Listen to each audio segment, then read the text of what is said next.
Kalau libur sekolah, saya ngaji di rumah Pak Tamrin dekat rumah saya, ke rumah Syekh Muhammad Ali di kampung saya, kepada Syekh Azra'i Abdul Ra'ub di Medan, dibawakan kepada Syekh Ustadz Armawi Abdul Rahman. Kenapa? Namanya masih saya ingat. Anak-anak sekarang, coba sebutkan berapa ulama yang kamu ingat.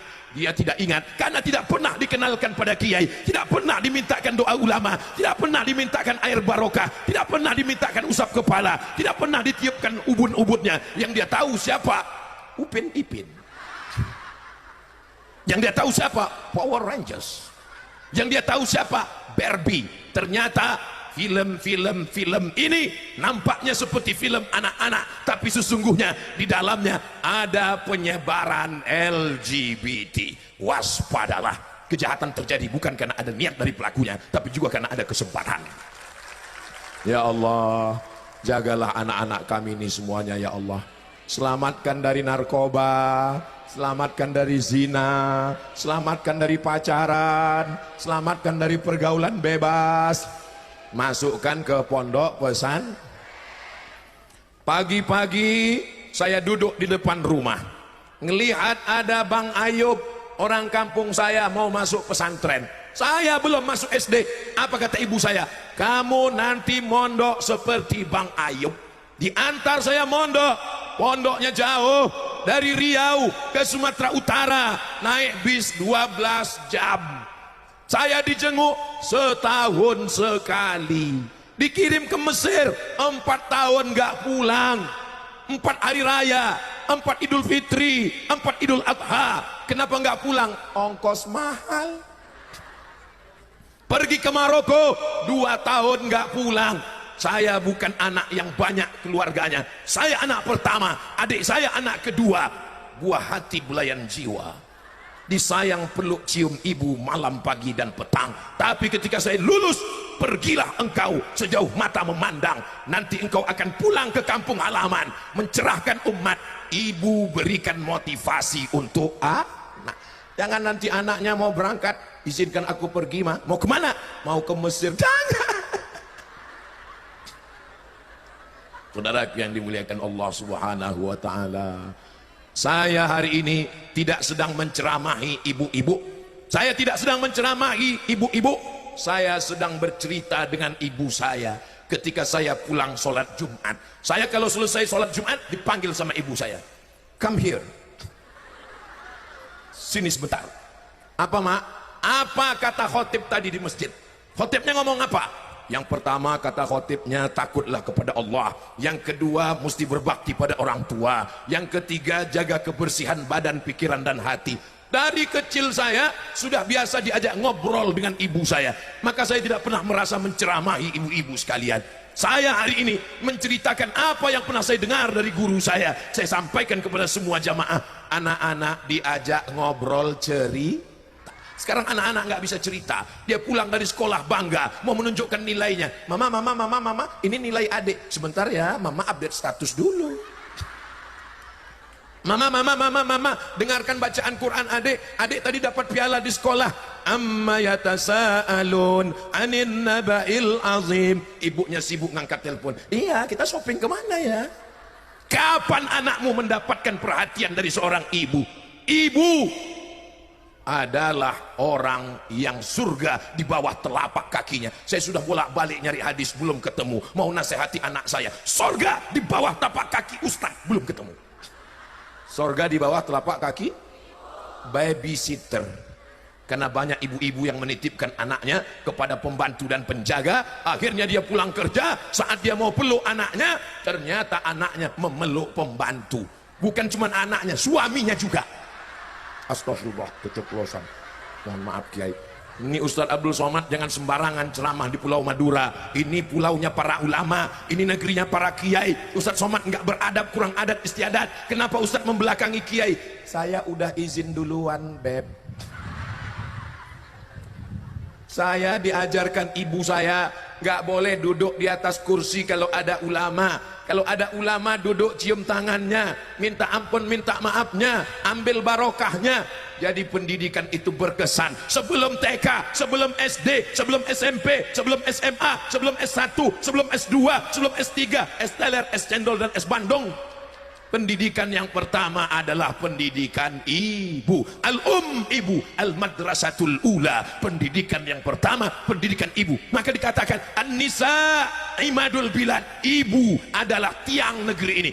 Kenapa tenda-tenda ini bisa tegak kokoh berdiri? Karena ada tiang yang kokoh, yang kuat. Kalau tiangnya tumbang, hancur kepala rumah tangga. Bapak apa ibu? Ada yang bilang bapak? Ternyata yang kepala rumah tangga bapak itu adalah persatuan bapak-bapak takut istri. Enggak apa-apa pak.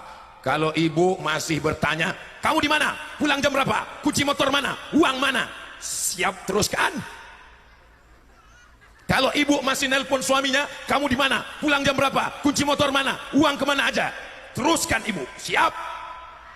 Kenapa ragu? Ini bukan jebakan.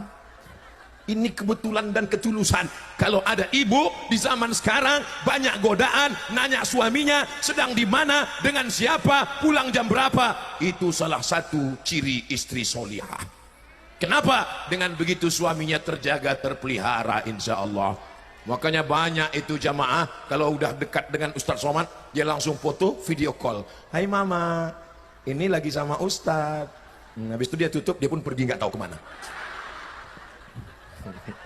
Ya Allah, jagalah suami ibu-ibu ini ya Allah.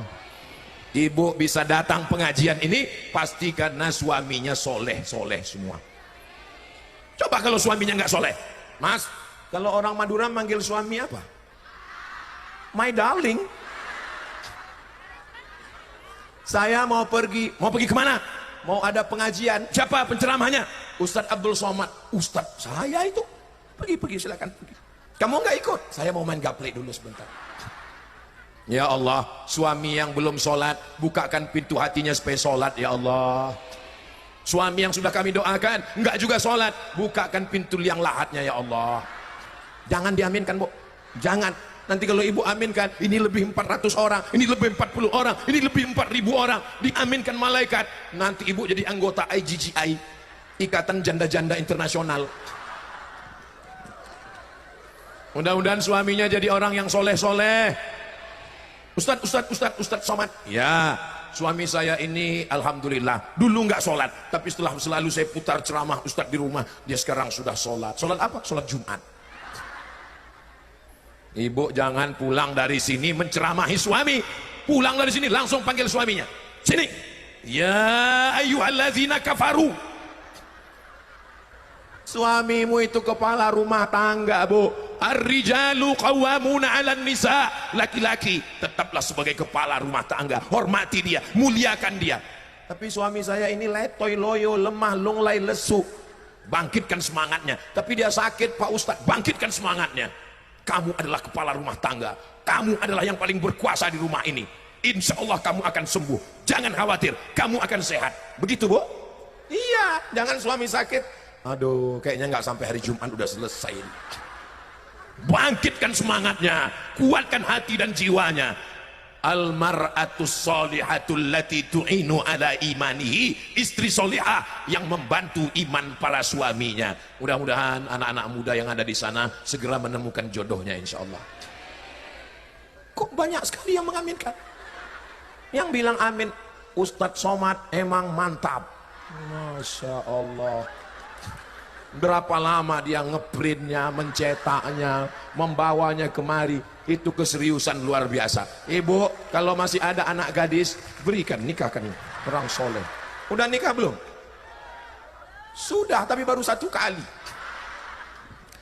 Kalau ada suami ibu nggak sholat, ibu jangan marah-marah. Ibu jangan marah-marah, nanti ibu cepat mati. Ibu cukup besok pagi sambil masak sarapan nasi goreng.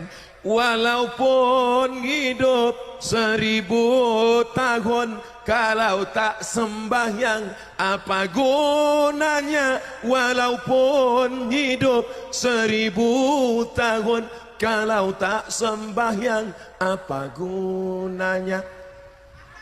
Dicicip juga, mana tahu garamnya betul. Sepohon kayu daunnya rimbun, serta buahnya Walaupun hidup 1000 tahun, kalau tak sembahyang apa gunanya? Kalau kau mati aku kena kawin lagi. Jangan ngomong begitu, sakit hatinya. Ibu ngomong begitu langsung naik darah tingginya. Mudah-mudahan semuanya dibukakan pintu hidayah.